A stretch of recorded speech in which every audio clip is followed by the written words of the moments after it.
Today's story is about two classmates who didn't like each other at all. However, circumstances locked them in a place where survival was extremely difficult. They ended up stranded on an island together for months. How they survived on the island and what unfolded between them is what we will explore in today's story. Emma, a beautiful girl who wakes up early to get ready for school. Emma is a popular and high-achieving student at her school, with a lot of friends. On the other hand, we see Dean, who is the complete opposite of Emma, lazy and unmotivated. He wakes up late, heads straight to the bathroom to brush his teeth, and immediately starts playing video games. His father, Jack, scolds him, saying, "You're going to be late for school." Meanwhile, Emma and her younger sister Stacy are dropped off at school by their mom, Barbara. After reaching school, Emma meets her best friend Liz. As they chat, a student named Steven walks over to say hi to Emma. Seeing this, Liz begins teasing her. Later in class, their teacher, Mr. Christensen, announces that the bus for the Trinity Island trip will leave at exactly 7 a.m. the next morning. As he is explaining, Emma arrives late to class, and shortly after, Dean enters and bumps into her, sarcastically saying, "Sorry, Your Highness." While Mr. Christensen continues explaining the trip details, Liz whispers to Emma that Dean is only going on the trip because of his father's money. Liz then looks at Dean and makes a face. At lunch, Liz recounts the morning's interaction between Emma and Steven to their friends. She jokes that they'll have a whole week during the trip to create some action between Emma and Steven. Emma, however, insists they should focus on the trip instead of these plans. While they're talking, Emma notices Dean sitting alone, cutting an apple with a knife. Shortly afterward, Miss Collier, another teacher, spots Dean and scolds him for bringing a knife to school, taking him to the principal's office. Liz then comments that Emma shouldn't associate with boys like Dean, especially when a good-looking guy like Steven likes her. The next morning, Emma gets ready for the trip and thanks her mom, Barbara, and dad, Phil, for letting her go. Meanwhile, Dean tries to avoid going on the trip, but his father, Jack, reminds him of how hard he worked to secure Dean's spot on the trip, despite his rule-breaking. Reluctantly, Dean agrees to go. Later, Mr. Christensen instructs everyone to board the bus. As they board, Steven greets Emma, asking, "How are you, Emma?" Liz teases her again, but Emma doesn't pay attention. After some time, they arrive at Trinity Island. As they get off the bus, Miss Collier tells everyone they can enjoy the pool for a while, but must return before dinner.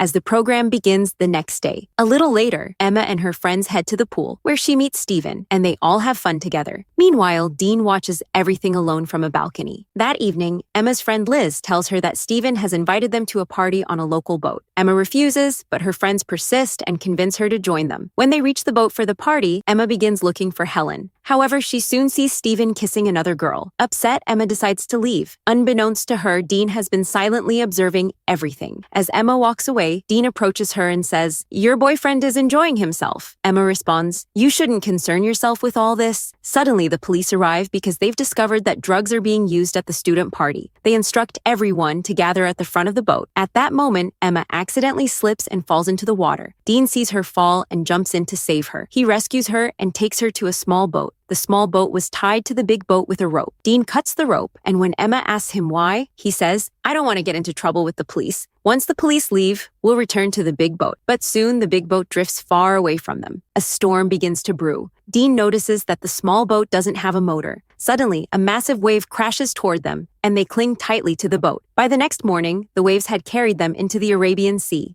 Dean's phone stops working, so he asks Emma for hers. However, her phone has no network either. Emma says, "We should have followed the party boat," but Dean reassures her, "Don't worry, someone will come to get us." As they talk, Emma spots an island in the distance. Dean steers the boat toward the island. After much difficulty, they finally reach it. Once on the island, Emma checks her phone for network again, but finds none. Dean finds a flare gun on the boat, takes it, and they begin exploring the island in hopes of finding help. Meanwhile, at the hotel, Mr. Christensen cancels the trip due to last night's party. Lizzie tells Miss Collier that Emma hasn't returned to the hotel. She suspects Emma might have spent the night with someone else and mentions seeing her on the party boat. Mr. Christensen takes attendance and realizes that Dean is also missing. This confirms that both Emma and Dean are absent from the group. The police arrive and question Emma's friends. Miss Collier asks the police if there's any way to find them. The police explain that such cases are common and the two might return on their own. However, if they are stranded at sea, finding them would be difficult. When Dean's father learns that his son is missing, he rushes to the school. There, he meets Emma's mother, Barbara. Phil also arrives. They express their concern to the principal about the missing students, but the principal has no concrete answers. Frustrated, they leave. Meanwhile, Emma and Dean continue exploring the island.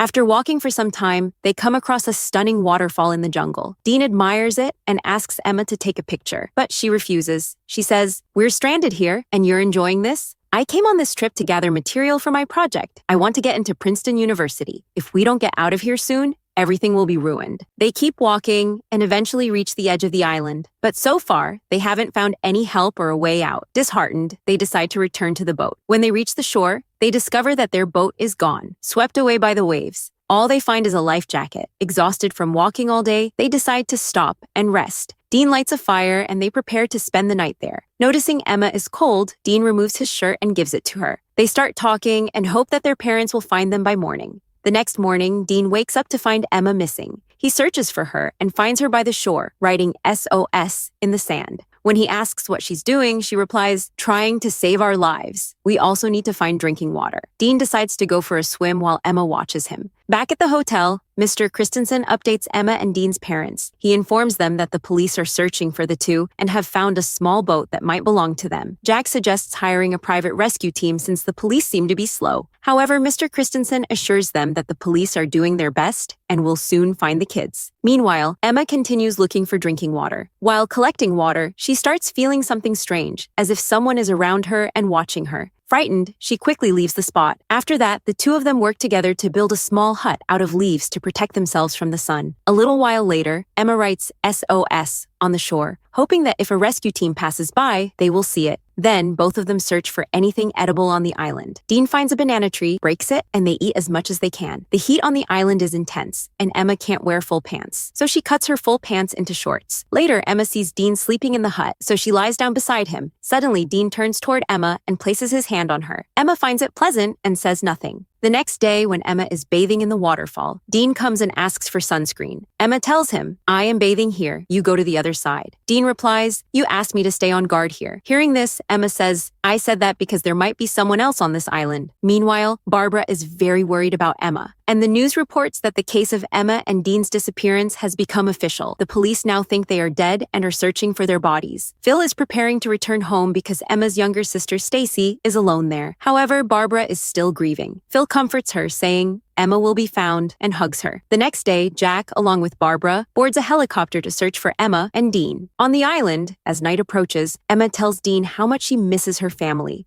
Just then, Dean finds a human skull, and Emma, upon seeing it, gets scared and says, "This must have happened to someone like us. Perhaps this will happen to us, too." Dean reassures her, saying, "This was probably a fisherman or smuggler who came here and died. But we're not alone. Our parents are looking for us. If we continue supporting each other like this, we'll never die here. We'll surely go back home one day." After saying this, he kisses Emma. It's Emma's first kiss, and she likes it. As night falls, Dean crosses all boundaries. They come closer, and Emma enjoys it for the first time, feeling very happy. The next morning, Emma wakes up and finds that Dean isn't there. She calls out for him, but he's not around. Panicking, she heads into the jungle to search for him. After walking a little distance, she sees Dean digging a hole. Emma doesn't understand why Dean is doing this. Suddenly, she trips and hurts her knee. Dean immediately attends to her injury and assures her, "You'll be fine." Then, they both go to bathe in the waterfall. While there, Dean shares with Emma that his mother died in a car accident. Emma listens carefully to him. Shortly after, it starts raining, and Dean starts enjoying the rain, making Emma happy. They dance in the rain, and Dean places a flower in Emma's hair. Emma then says to Dean, "I want to enjoy the rain again," and Dean agrees. Meanwhile, the news announces that it has been a month since Emma and Dean went missing. The police now think that they are no longer alive, so the official search has stopped. However, Emma's friends still believe that Emma and Dean are alive. Barbara also believes this, and together with Jack, takes another helicopter to search for Emma. They distribute flyers with information about Emma and Dean. After trying everything, Jack tells Barbara, "We've done everything we can, but Emma and Dean are still not found. Maybe we should return home." Hearing this, Barbara becomes sad and heads back. More weeks pass, and the two of them start enjoying the beautiful environment of the island. They bathe in the sea and have a lot of fun. As they continue, they become very close to each other. Whenever they feel like it, they enjoy their time together. After all this, Emma asks Dean, "How did you do it for the first time? And who was she?" Dean tells her, "When I was in school, I had a friend who was older than me." Now,